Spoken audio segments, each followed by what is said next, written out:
Hi, I'm continuing the video that I started yesterday. So I was making a rounded bottom plant pot. I've threw another one actually after the first one because I needed it to be 20 centimeters tall, and this one's not, as you can see. But the other one's a little bit wet still to trim, so I'm going to trim this one for you now. So basically the first thing that I need to do is get this centered again, because when I put it down it's not necessarily in the center of the wheel head. So to find out if it's in the center, you need to spin the wheel sort of slowly.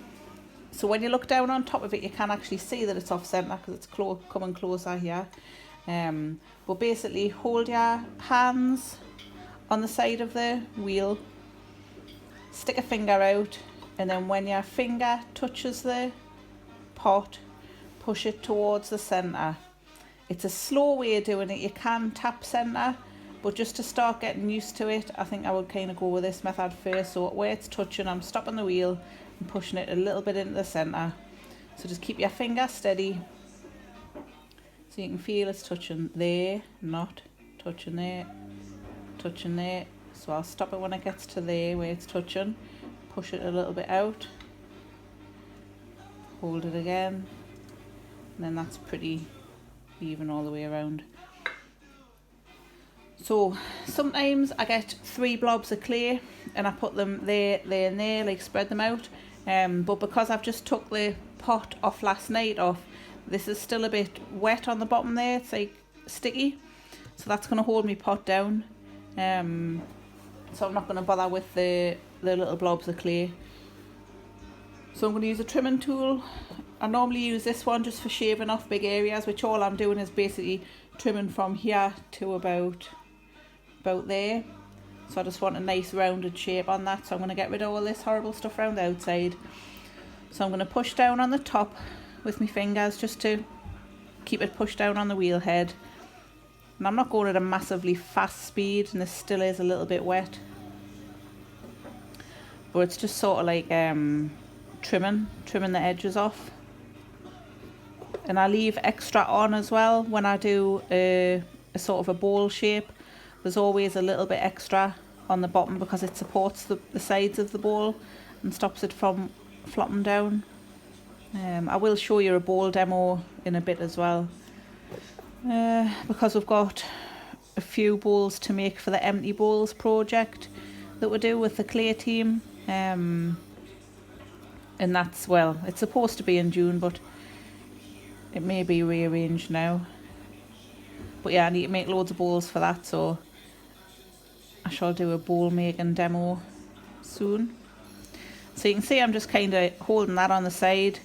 I've got it supported, so that's how my fingers are on that.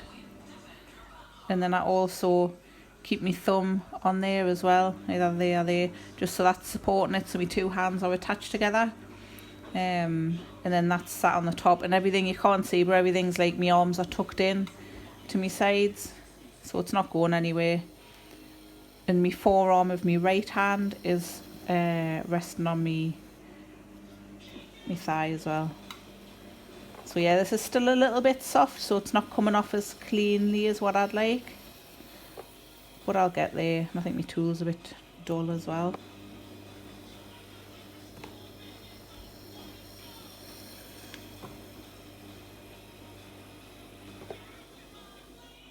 So I don't want to trim it all the way across here, number 1, because this is a bit thinner there, so I've made that the right thickness when I've thrown it. But number 2, I need it to sit flat on a table as well, because I'm not putting any feet or anything on it. So that's probably as far as I'll go with the trimming to the bottom bit, and we'll just take some more off the side there. So it's all gentle movement, so the wheel's spinning at the speed that I want it to spin at before I start touching it with the trimming tool. And I'm easing gently on. I just kind of like let it rest on there, and then I start putting the pressure on, and then it's gently off as well.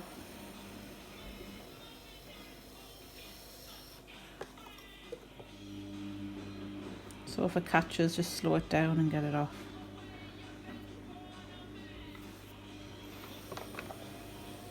So sometimes people use like a burnishing tool on the bottom of their pots as well. And a burnishing tool just sort of smooths the clay off a lot.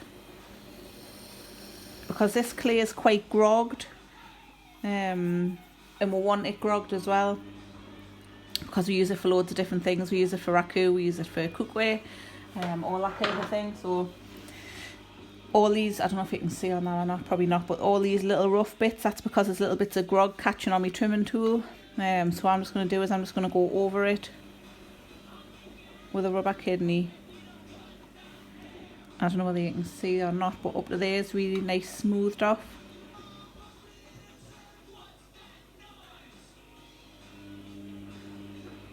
So I'm doing it with a rubber kidney because I don't want it too burnished, because if it's too burnished it won't take the glaze properly. And all the things that I say, they just apply to our glazes and our clays that we use. People use hundreds of different types of clays and they all work differently as well, so but this is what suits ours. So I think that's about it. So just make sure I haven't wrecked the rim there.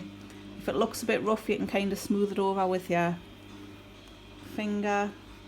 It's getting a tad bit dry, so I'll probably go a little tiny bit of water on there and smooth it off. But yeah, it looks alright. So you can see that's kind of like a rounded base on my plant pot now.